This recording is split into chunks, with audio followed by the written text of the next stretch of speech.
Hello everyone, welcome to my YouTube channel. आज 21 सितंबर 2020 है और आज की इस वीडियो में हम education and job related important updates को कवर करने वाले हैं। तो आप लास्ट तक वीडियो को जरूर देखें जिससे एक भी अपडेट आपसे मिस ना हो। तो आइए देख लेते हैं।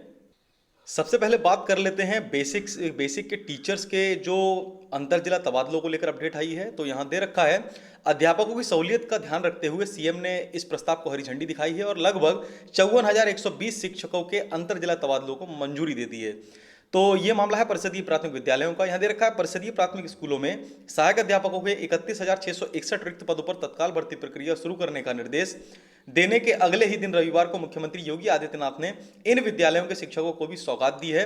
एक से दूसरे जिले में स्थानांतरण की अब अरसे से बाट जो है अध्यापकों की मुराद पूरी होने वाली है। उन्होंने 54,120 शिक्षकों के अंतर जिला तबादलों को मंजूरी दे दी।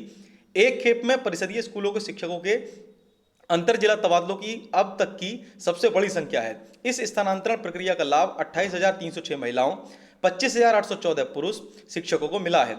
इनमें से 917 शिक्षक शिक्षिकाएं सशस्त्र बलों के जवानों के परिवारों से जुड़े हैं, जिन्हें यह सुविधा प्राथमिकता के आधार पर बिना शर्त के प्रदान की गई है।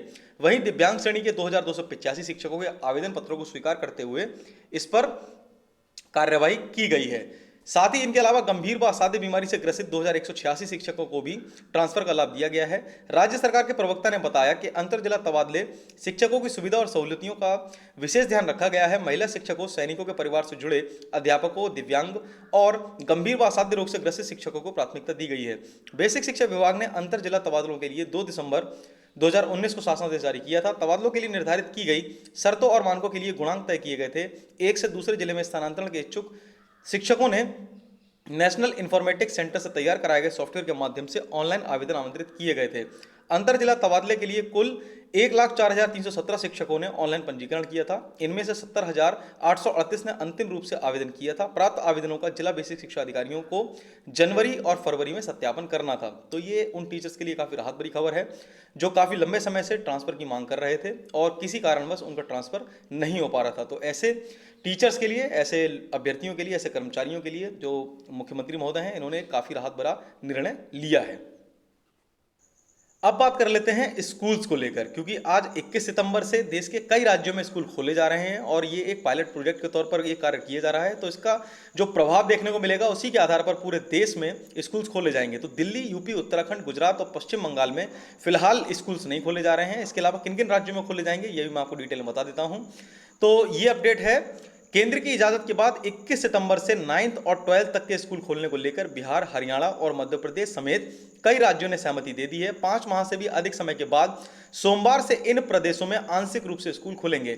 वहीं कोरोना के प्रसार को देखते हुए कई राज्य स्कूल खोलने के लिए फिलहाल राजी नहीं है। दिल्ली, यूपी, उत्तराखंड, गुजरात और पश्चिम बंगाल ने अभी स्कूल खोलने पर कोई फैसला नहीं लिया है।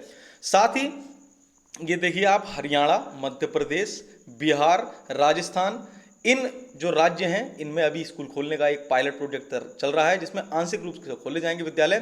साथ ही दिल्ली, उत्तर प्रदेश और झारखंड, यहाँ पर अभी इस संबंध में कोई फैसला नहीं लिया गया है। अगर हरियाणा की बात कर ली जाए तो यहाँ स्कूल आंशिक तौर पर खुलेंगे।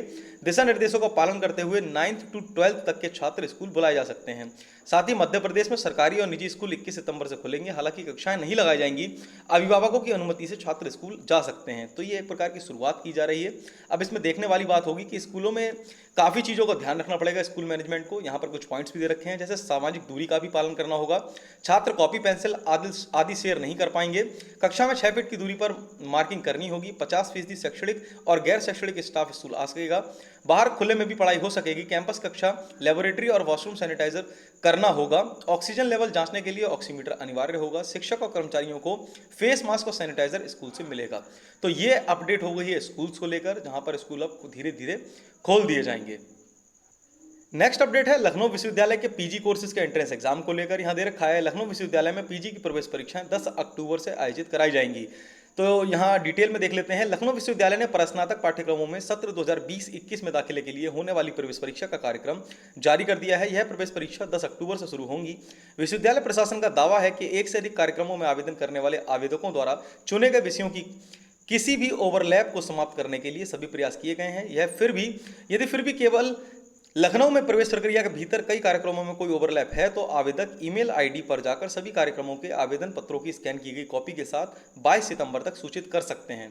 तो यहाँ पर ढेर सारे कोर्सेज भी दे रखे हैं, जैसे 10 अक्टूबर, 12 अक्टूबर, 13, 14, 15, 16 तथा 17 अक्टूबर को विभिन्न जो कोर्सेज हैं उनके एंट्रेंस एग्जाम कराए जाने हैं।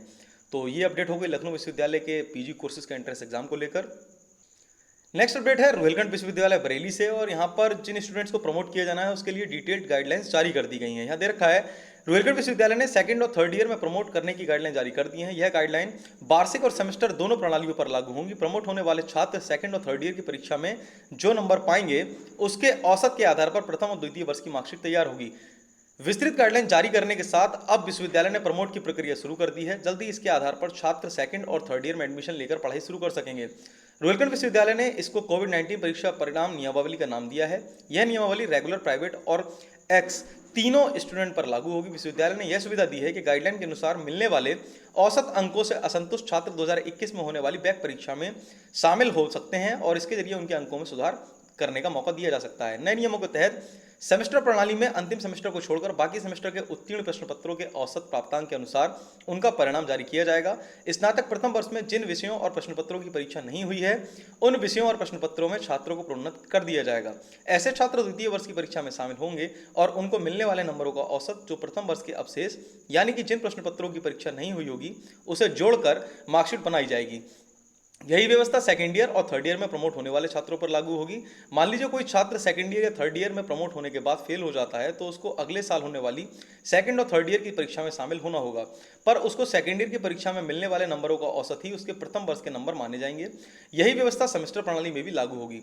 और यहाँ पर डिफरेंट कोर्सेज हैं जिसकी मार्कशीट तैयार करने का कार्यक्रम अभी जारी कर दिया गया है। तो ये अपडेट हो गई रुहेलखंड विश्वविद्यालय से, जिसमें स्टूडेंट्स को प्रमोट करने की डिटेल्ड गाइडलाइंस जारी कर दी गई हैं।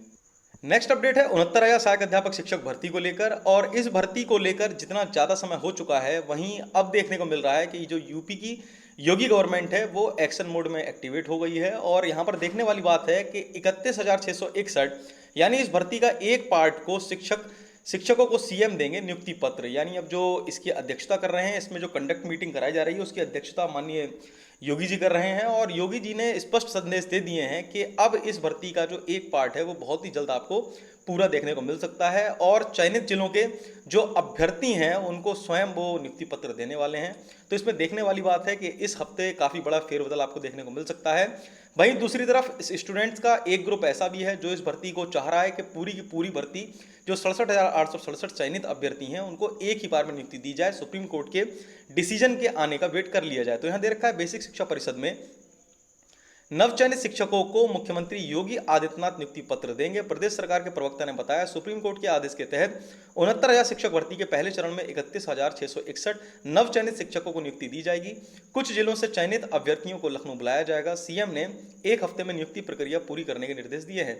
विभाग की अपर मुख्य सचिव रेणुका कुमार ने बताया कि सीएम के आदेश के तहत 7 दिन में नियुक्ति करा ली जाएगी। तो अगर ये भर्ती करा ली जाती है तो स्टूडेंट्स के लिए काफ़ी राहत भरी खबर हो सकती है, और ये भर्ती हो जाने के बाद जो इसका रिमेनिंग पार्ट है वो भी कंप्लीट कराने का एक मार्ग प्रशस्त हो सकता है।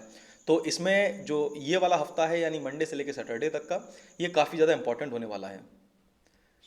तो ये हो गया आज का वीडियो 21 सितंबर 2020 की इंपॉर्टेंट अपडेट्स। तो ऐसी ही daily education and job related updates के लिए आप हमारे यूट्यूब चैनल रविंद्र विला को सब्सक्राइब जरूर कर लीजिए। साथ ही पास वाले बेल आइकन को जरूर प्रेस कर लीजिए जिससे सभी लेटेस्ट वीडियोस की नोटिफिकेशंस आप तक तुरंत पहुंच सकें। और इसी के साथ मैं आपको अदर सोशल मीडिया प्लेटफॉर्म जैसे फेसबुक, इंस्टाग्राम और ट्विटर पर भी आप हमें फॉलो कर सकते हैं। और साथ ही ट्विटर जो टेलीग्राम ग्रुप है उसे ज्वाइन करना बिल्कुल ना भूलें, जहाँ पर मैं आपको रेगुलर अपडेट्स प्रोवाइड करता रहता हूँ। Thanks for joining with us. मिलते हैं आपसे नेक्स्ट वीडियो में।